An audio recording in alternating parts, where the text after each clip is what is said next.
Plus 2 class. Today topic is the internal resistance and electromotive force of a cell, EMF of cell. So first है पुत्र internal resistance of a cell. बेटा mostly ਆਪਾਂ device ਜਾਂ ਆਪਾਂ capacitance ਦੀ ਗੱਲ ਕਰੀਏ, capacitor ਦੀ ਗੱਲ ਕਰ ਲਈਏ, ਉਸ ਨੂੰ ਆਪਾਂ ਸੈੱਲ ਦੀ ਗੱਲ ਕਰ ਲਈ ਕਿ ਇੱਕ ਸੈੱਲ ਆਪਾਂ ਮਾਰਕੀਟ ਤੋਂ ਖਰੀਦ ਕੇ ਲਿਆ ਰਹੇ ਹਾਂ। ਉਸ ਮਾਰਕੀਟ ਤੋਂ ਖਰੀਦੇ ਹੋਏ ਸੈੱਲ ਦੇ ਵਿੱਚ ਵੀ ਇੰਟਰਨਲ ਰੈਜ਼ਿਸਟੈਂਸ ਹੁੰਦੀ ਹੈ ਨਾ ਛੋਟੇ। ਸੋ ਬੇਟਾ ਇਹ ਕੀ ਕਹਿੰਦਾ, when a cell is connected in a circuit, ਇੱਕ ਸੈੱਲ ਨੂੰ ਆਪਾਂ ਸਰਕਟ ਦੇ ਵਿੱਚ ਜਦੋਂ ਕਨੈਕਟ ਕਰਦੇ ਹਾਂ, it drive the charge in a circuit, ਉਹਦੇ ਕਰਕੇ ਬੇਟਾ ਚਾਰਜ ਮੂਵ ਕਰਦਾ ਸਰਕਟ ਦੇ ਵਿੱਚ। The rate of flow of a charge is term as a current. ਹੁਣ ਬੇਟਾ ਜਿਹੜਾ ਚਾਰਜ ਫਲੋ ਕਰਦਾ ਉਹਨੂੰ ਆਪਾਂ ਕਰੰਟ ਕਹਿੰਦੇ ਆ। ਸਿੰਪਲ ਜੀ ਗੱਲ ਹੈ ਤਾਂ ਆਪਾਂ ਨੂੰ ਪਤਾ, ਕਹਿੰਦਾ van the current flow through the circuit. ਹੁਣ ਬੇਟਾ ਸੌਰੀ ਸੈੱਲ, ਜਦੋਂ ਕਰੰਟ ਬੇਟਾ ਇਹ ਸੈੱਲ ਦੇ ਵਿੱਚੋਂ ਮੂਵ ਕਰਦਾ, electrolytes offers resistance the flow of a current. ਹੁਣ ਬੇਟਾ ਇਹ ਜਿਹੜੀਆਂ ਉਹਦੀਆਂ ਰੋਡਸ ਨੇ ਉਹ ਕੀ ਕਰਦੀਆਂ ਨੇ, ਸੈੱਲ ਨੂੰ ਦੇ ਵਿੱਚ ਕਰੰਟ ਜਿਹੜਾ ਪਾਸ ਹੋ ਰਿਹਾ ਉਸ ਨੂੰ ਰੋਕਣ ਦੀ ਕੋਸ਼ਿਸ਼ ਕਰਦੀਆਂ। It is because the fact is that the ions have to move against the background of the other ions. ਹੁਣ ਹੁੰਦਾ ਕੀ, ਉਹਦੇ ਵਿੱਚ ਜਿਹੜੇ ਆਇਨਸ ਨੇ ਉਹ ਦੂਸਰੀ ਸਾਈਡ ਮੂਵ ਕਰਦੇ ਨੇ, ਨਿਊਟਰਲ ਐਟਮ ਦੂਸਰੀ ਸਾਈਡ ਮੂਵ ਕਰਦੇ ਨੇ।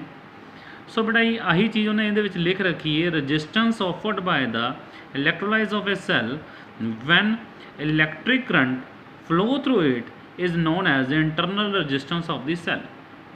ਜਿੱਦਾਂ ਹੀ ਆਪਾਂ ਮਾਰਕੀਟ ਤੋਂ ਸੈੱਲ ਖਰੀਦ ਕੇ ਲਿਆਂਦਾ, ਆਪਾਂ ਉਹਨੂੰ ਲਾਇਆ, ਸਰਕਟ ਦੇ ਵਿੱਚ ਲਾਉਂਦੇ ਗਏ, ਸਰਕਟ ਦੇ ਵਿੱਚ ਲਾਉਣ ਕਰਕੇ ਕੀ ਹੋਇਆ, ਉਹਨੇ ਬਾਹਰਲੇ ਸਰਕਟ ਦੇ ਵਿੱਚ ਕਰੰਟ ਫਲੋ ਕਰਾਤਾ। ਬਾਹਰਲੇ ਸਰਕਟ ਦੇ ਵਿੱਚ ਜਿੱਦਾਂ ਹੀ ਕਰੰਟ ਫਲੋ ਹੋਏਗਾ, ਉਹ ਕਰੰਟ ਦੀ ਡਾਇਰੈਕਸ਼ਨ ਉਸੇ ਸੈੱਲ ਦੇ ਵਿੱਚੋਂ ਦੀ ਵੀ ਪਾਸ ਹੋਣ ਦੀ ਕੋਸ਼ਿਸ਼ ਕਰੇਗੀ। ਉਸ ਕਰਕੇ ਬੇਟਾ ਜੀ ਜਿਹੜੇ ਇੰਟਰਨਲ ਆਇਨਸ ਨੇ ਉਹਨਾਂ ਨੂੰ ਰੈਜ਼ਿਸਟੈਂਸ ਆਫਰਡ ਕਰਨਗੇ, ਉਸ ਕਰੰਟ ਨੂੰ ਰੈਜ਼ਿਸਟੈਂਸ ਆਫਰਡ ਕਰਨਗੇ। ਠੀਕ ਹੈ, ਉਹਨੂੰ ਕਹਿੰਦੇ internal resistance of the cell. ਜਦੋਂ ਨਵਾਂ ਸੈੱਲ ਹੁੰਦਾ ਉਹਦੇ ਵਿੱਚ ਇੰਟਰਨਲ ਰੈਜ਼ਿਸਟੈਂਸ ਵੈਰੀ ਲੋ ਹੁੰਦੀ, ਪਰ ਜਿਵੇਂ ਜਿਵੇਂ ਉਹਦਾ ਯੂਜ਼ ਵੱਧਦਾ ਜਾਂਦਾ, ਕਹਿੰਦਾ internal resistance is very low, but as the cell is put more and more use the internal resistance goes on increase, internal resistance ਵੱਧਦੀ ਹੀ ਜਾਂਦੀ ਹੈ। ਉਸ ਤੋਂ ਬਾਅਦ EMF ਦੀ ਗੱਲ ਕਰੀਏ, but at the potential difference between the pole of the cell in an open circuit when no current is drawn from the cell is called EMF of the cell। ਹੁਣ ਆਪਾਂ ਸੈੱਲ ਲੈ ਆਂਦਾ, ਆਪਣੇ ਕੋਲ cell ਹੈ, simply ਆ ਰਿਹਾ ਆਹ ਸੈੱਲ ਹੈ ਰਾਜੇ। ਆਹ ਸੈੱਲ ਦੇ ਉੱਪਰ ਦੀ ਗੱਲ ਕਰੀਏ, ਸਿੰਪਲ ਆਪਾਂ ਬਾਹਰਲਾ ਸਰਕਟ ਨਾ ਲਾਇਆ ਹੋਵੇ, ਸਰਕਟ ਕਲੋਜ਼ ਨਾ ਹੋਵੇ, ਓਪਨ ਸਰਕਟ ਰੱਖਿਆ ਕਿਉਂਕਿ ਆਪਾਂ ਇੱਥੇ ਕੀ ਨਹੀਂ ਲਾਈ। ਠੀਕ ਹੈ, ਇੱਥੇ ਜੇ ਪੋਟੈਂਸ਼ੀਅਲ ਡਿਫਰੈਂਸ ਲਾ ਕੇ ਵੇਖੀਏ, ਜੋ ਆਪਾਂ ਨੂੰ ਇੱਥੇ ਪੋਟੈਂਸ਼ੀਅਲ ਡਿਫਰੈਂਸ ਦੱਸ ਰਿਹਾ, that is the EMF of cell, ਉਹਦੀ EMF ਹੈ। ਠੀਕ ਹੈ, ਉਹਦੇ ਵਿੱਚ ਕਿੰਨੀ ਫੋਰਸ ਹੈ, ਕਿੰਨੀ ਪਾਵਰ ਹੈ, ਉਹ ਦੱਸ ਰਿਹਾ। ਕਹਿੰਦਾ ਡਿਊ ਟੂ ਦ EMF ਇਹ ਸੈੱਲ ਡਰਾਈਵ ਏ ਚਾਰਜ ਅਰਾਊਂਡ ਏ ਸਰਕਟ। ਹੁਣ EMF ਹੀ ਹੈ ਰਿਸਪੋਂਸੀਬਲ ਜਿਹਦੇ ਕਰਕੇ ਬੇਟਾ ਜੀ ਕੀ ਹੋ ਰਿਹਾ, ਸਰਕਟ ਦੇ ਵਿੱਚ ਚਾਰਜ ਮੂਵ ਕਰਦਾ। ਦੇਅਰਫੋਰ EMF of a cell is also defined as energy supply ਬਾय the cell. ਠੀਕ ਹੈ, ਇਸੇ ਕਰਕੇ ਇਹਨੂੰ એનર્ਜੀ ਸਪਲਾਈਡ ਬਾय ਦ ਸੈੱਲ ਕਹਿ ਸਕਦੇ ਹਾਂ, to drive the charge around the complete circle. So ਇਹਦੇ ਯੂਨਿਟ ਬੇਟਾ ਜੀ ਸਿੰਪਲ ਸੇਮ ਹੀ ਨੇ, that is a V or JC inverse, ਯਾਨੀ ਕਿ ਜੂਲ ਕੂਲਮ ਇਨਵਰਸ। ਸੋ ਉਸ ਤੋਂ ਬਾਅਦ ਬੇਟਾ ਜੀ terminal difference, terminal potential difference of the cell ਦੀ ਗੱਲ ਕਰੀਏ।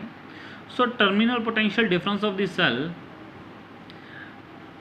ਕੀ ਹੁੰਦਾ ਪੁੱਤਰ, the potential difference between the two poles of a cell in a close circuit. ਬੇਟਾ ਜੀ ਸੋ ਗੱਲ ਧਿਆਨ ਨਾਲ ਨੋਟ ਕਰ ਲਓ, EMF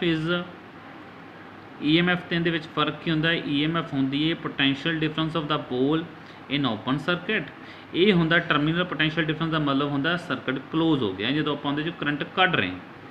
ਠੀਕ ਹੈ, ਹੁਣ ਜਦੋਂ ਆਪਾਂ ਇੱਥੇ ਕੀ ਲਾਤੀ, ਕੀ ਆਹ ਅਗਲੀ ਡਾਇਗਰਾਮ ਤੇ ਹੈਗੀ ਪੁੱਤਰ, ਆਹ ਕੀ ਲਾਤੀ ਆਪਾਂ, ਜਦੋਂ ਕੀ ਔਨ ਕਰਤੀ, ਯਾਨੀ ਕਿ ਉਸ ਤੋਂ ਬਾਅਦ ਪੁੱਤਰ ਜਿਹੜੇ ਇੱਥੇ ਪੋਟੈਂਸ਼ੀਅਲ ਡਿਫਰੈਂਸ ਦੀ ਵੈਲਿਊ ਆਏਗੀ, that is a terminal potential difference of cell. So ਇਹਦੇ ਵਾਸਤੇ ਸਿੰਪਲ ਉਹਨੇ ਕੀ ਕੀਤਾ, ਕਹਿੰਦਾ ਇਨੀਸ਼ੀਅਲੀ ਜਦੋਂ ਆਪਾਂ ਸਟਾਰਟਿੰਗ ਦੀ ਗੱਲ ਕਰਦੇ ਹਾਂ, ਜਦੋਂ ਕਹਿੰਦਾ ਯੂਨਿਟ ਇਹਦੇ ਸੇਮ ਨੇ EMF ਤੇ, ਕਹਿੰਦਾ when current is flow through the circuit, ਆਪਾਂ ਨੂੰ ਪਤਾ ਜਿਹੜਾ ਪੋਟੈਂਸ਼ੀਅਲ ਹੈ ਉਹ ਜਦੋਂ ਕਰੰਟ ਫਲੋ ਹੋਏਗਾ ਉਹਦੇ ਵਿੱਚੋਂ એનર્ਜੀ ਕੋਈ ਨਾ ਕੁਛ ਘਟੇਗੀ। ਇਸ ਕਰਕੇ ਜਿਹੜੀ ਟਰਮੀਨਲ ਪੋਟੈਂਸ਼ੀਅਲ એનર્ਜੀ ਹੁੰਦੀ ਉਹ ਘੱਟ ਹੁੰਦੀ ਹੈ ਪੁੱਤਰ, ਕਿੰਦੇ ਨਾਲੋਂ, EMF ਦੇ ਨਾਲੋਂ ਆਲਵੇਸ ਲੈਸ ਦੈਨ EMF ਹੁੰਦੀ।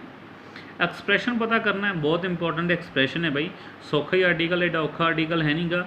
जे किसी को प्रॉब्लम आई तो प्लीज़ पूछ लिया जे। सो सौखा की है करिए, sorry. So let us consider a cell of EMF E, consider कर लिया एक सैल जिंदी EMF E है राजे अपने, and internal resistance small r, internal resistance small r है, उन्होंने आप कनैक्ट करता एक्सटर्नल रजिस्टेंस आर के नाल, आ राजे आप लाता सर्किट, सर्किट दे विच अपने कोल एक सैल है, आ राजे सैल पॉजिटिव तो नैगेटिव आ पॉइंट, आ सैल है पुत्र, आ सैल है अपने कोल, इहदे विच इंटरनल रजिस्टेंस स्मॉल आर है, इहदी EMF E है, इत्थे आपां बाहर आपां सर्किट लाया, उस सर्किट दे नाल की लाया वड्डी रजिस्टेंस आर लाई, इत्थे की अपने कोल अजे ओपन की, ठीक है। आ अपने को पोटेंशियोमीटर लगा, सॉरी वोल्ट मीटर लगा, पोटेंशियल डिफरेंस दसेगा। सो बेटा की कह रहा है, when the circuit is open, circuit जो ओपन है करंट कोई भी फ्लो थ्रो नहीं होएगा सर्किट दे विच, कहना therefore by the definition of the EMF की डेफिनेशन के अकॉर्डिंग की होएगा अपने को, reading of the voltmeter is equal to EMF the cell, जी वोल्ट मीटर की रीडिंग होएगी वो कहते EMF के बराबर होएगी।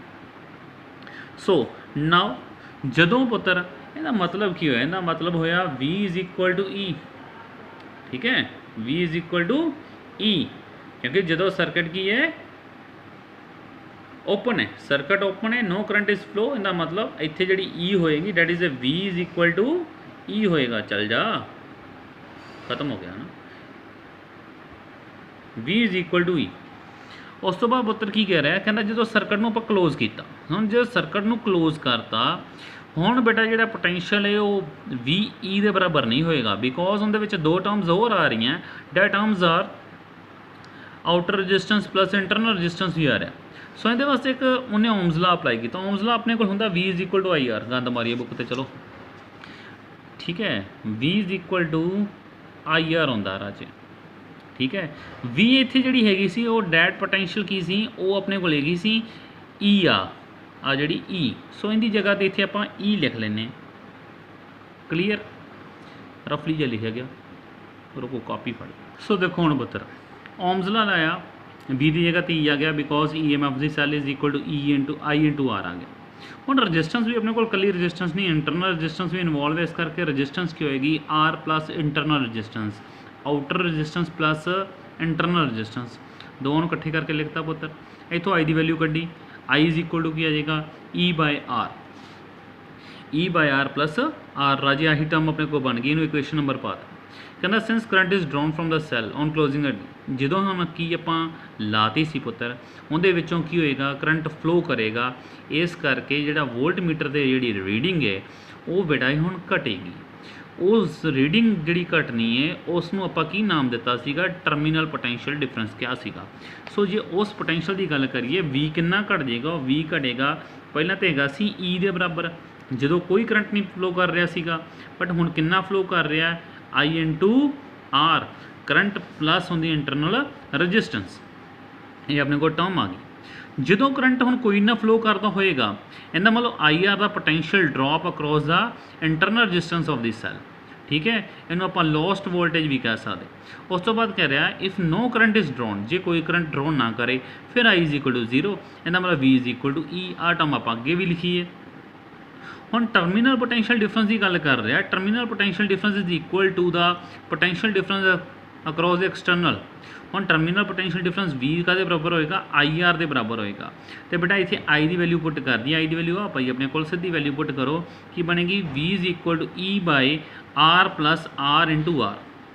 हुण बेटा जी की हो गया, आपां इत्थों स्मॉल r की वैल्यू कढ़नी, ये स्मॉल r नूं उधर लै जाओ, V थले लै आओ, की आ जाएगा R प्लस छोटा r is equal to E by V वड्डा R, ठीक है।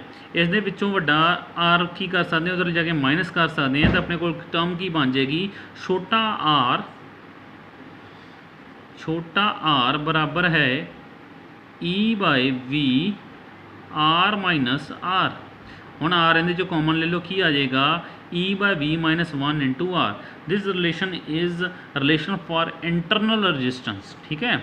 इंटरनल रजिस्टेंस वास्ते अपने को रिलेशन ऑफ ए सैल दी in terms of EMF and terminal potential difference, बहुत इंपॉर्टेंट रिलेशन है राजे। इस दे बेस से न्यूमेरिकल नीचे दिता है, सौखा ही न्यूमेरिकल ट्राई करिया जे, ठीक है। Thank you so much. एक बारी पढ़ दें न्यूमेरिकल भी। कहता बैटरी ऑफ EMF कितनी है 12 वोल्ट, इंटरनल रजिस्टेंस 5 ओम दी है, ठीक है। ਆਪਾਂ ਨੂੰ ਹੋਰ ਕੀ ਦਿੱਤਾ ਪੁੱਤਰ, करंट दे ਦਿੱਤਾ 0.3 एम्पीयर देता।